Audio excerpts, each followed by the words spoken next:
सभी mobile repairing करने वाले भाइयों को राम राम और नमस्कार। आज हमने इस वीडियो के माध्यम से लेके आया है एक Redmi 9A का डायग्राम जो आपके सामने ओपन है। ये हार्डवेयर सॉल्यूशन है जिसमें Redmi 9A का चार्जिंग का डायग्राम है।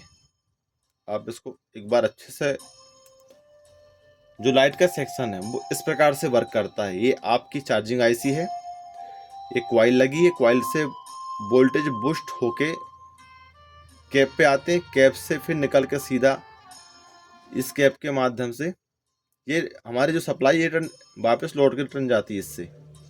और यहाँ से जो सप्लाई निकल रही है, यहाँ से ये सप्लाई यहाँ से बूस्ट होके ये वापस जाती है आईसी के अंदर। और ये जो सप्लाई निकलती है इससे, ये डायरेक्ट कैप से होते हुए निकलती है और 0 ओम का जो रजिस्टर लगा हुआ है इस पे आती है, इससे कैप के थ्रू इसमें पहुंच जाती है।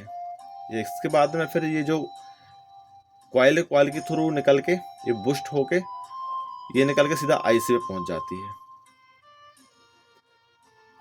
इस आईसी पे जो पॉइंट आपको दिख रहे हैं ये 9 लाख की आईसी होती है जो चार्जिंग आईसी के नाम से होती है। किसी फ़ोन पे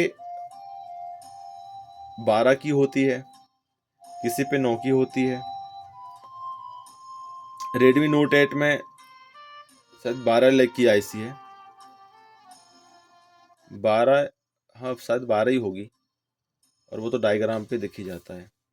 तो आपको इन चीज़ों पे जब Redmi 9A का हम लाइट रिपेयर करते हैं तो हमको ये सब चीज़ें विशेष ध्यान देना है। और आपको भैया तुक्का में किसी भी चीज़ को उठाना नहीं है। आप ये विशेष ध्यान दें कि यदि आपके फ़ोन पे लाइट या ग्राफिक्स कुछ नहीं आ रहा है तो आपको किसी ने आपको फ़ोन बनवाने के लिए दिया है, तो भैया आपको जितना नॉलेज है आप उतना ही काम कीजिए। आपको, हम कोई भी काम तुक्के में नहीं कर सकते। किसी काम को हम अंदाज से नहीं सोच सकते कि ये ख़राब होगा। भैया वहाँ से ख़राब ना हो, चले पता कि और कहीं से ख़राब हो, हम ज़बरदस्ती में ग्राहक का फ़ोन ख़राब कर बैठेंगे, लेकिन वो बेचारा तो परेशान हो जाएगा ना। वो दो बार आपकी दुकान आने के लिए सोचेगा। इसलिए हमको ऐसा काम नहीं करना। यदि हमसे नहीं हो पा रहा है तो हम नहीं बनाएंगे उसको। भाई किसी अच्छे टेक्नीशियन के पास जाएगा तो शायद फ़ोन रिपेयर हो जाएगा, लेकिन हम उसको इतना हालत ख़राब कर देंगे वो किसी के पास जाएगा भी तो बनने के काम न रहे। अच्छा, कई लोग तो ऐसा करते हैं कि भाई हमारे पास नहीं बन रहा है तो हम उठाए मशीन और सीधा नाश कर देते हैं लोग। तो ऐसा ना करो भाई, ऐसा मत करो। आपसे जितना हो रहा है, आपको जितना ज्ञान आप उतना करो, और जो आपको समझ में नहीं आ रहा है तो आप वहीं पे रोक दो, आप उसको पैक करके दे दो, भैया आप इसको और कहीं दिखा लो। भाई उस बंदे को जहाँ लगेगा वो अपना चेक करा लेगा, लेकिन ज़बरदस्ती में कुछ भी नहीं करेगा। भाई खुद की बड़ाई मानना ये गलत होता है कि मैं ऐसा करता हूँ, मैं वैसा करता हूँ। भाई हम लोग भी इतने बड़े कुछ नहीं है, लेकिन हमको ये पता है कि भाई हम जितना करते हैं, जहाँ तक हमारा दिमाग चलता है और जहाँ तक हमको जानकारी है हम वहीं तक काम करते हैं। ऐसा नहीं कि हम ग्राहक से कोई फ़ोन चालू लिए और हम ग्राहक को डेड करके दें, ऐसा नहीं। क्योंकि ग्राहक हमको चालू देगा तो हम ग्राहक को चालू ही फ़ोन देने की हिम्मत रखते हैं, ठीक है, और उस जवाबदारी के साथ काम करते हैं। ऐसा नहीं कि हमने कुछ किया कुछ नहीं किया और ज़बरदस्ती में। आज लोग ऐसे कि विश्वास से आते हैं और उनका विश्वास यदि हम तोड़ देंगे तो दोबारा हमारे पास ग्राहक नहीं आएंगे।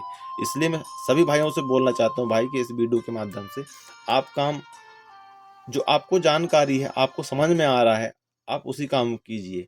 बाकी जो ब्लैक पेस्टेड आईसी होती हैं, जैसे ये जो आईसी लगी है आपको दिख रही है, ये जो हमारा ये सीपीयू है हो गया, ये जो रैम है माइक्रोन की रैम है, और इसका जो स्टोरेज आईसी होता है वो इसके इस पार्ट पे होता है, इस पार्ट पे होता है। ये जो है आपकी एक प्रकार से स्टोरेज आईसी है जिसपे डाटा सारा स्टोर होता है। और ये रैम है, ये सीपीयू है, एक प्रकार से मास्टर होता है।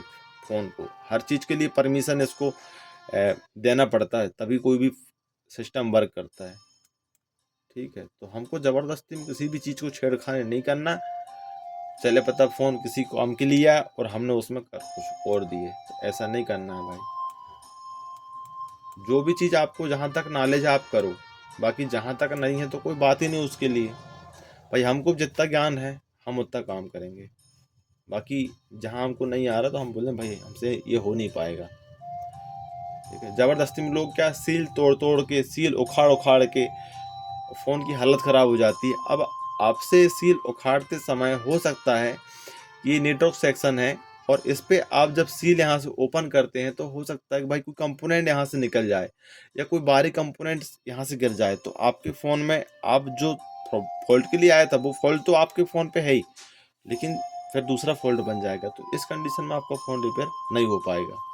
तो आपको ये विशेष ध्यान देना है कि भाई हम किसी भी फ़ोन को खोलते हैं तो ये कंपोनेंट के लिए हम विशेष ध्यान रखना चाहिए। कंपोनेंट देखिए भी टूट गया, निकल गया, रेजिस्टेंस निकल गया तो फिर उसके लिए पचड़ ज़्यादा हो जाएगी, समय बस वेस्ट हो जाएगा, क्योंकि उसको ढूंढने के लिए फिर कितनी मेहनत करनी पड़ेगी वो तो आप तो अच्छे से जानते हो। ये बगैर डायग्राम में कुछ नहीं होने वाला, और ये हार्डवेयर सोल्यूशन से कुछ नहीं होगा।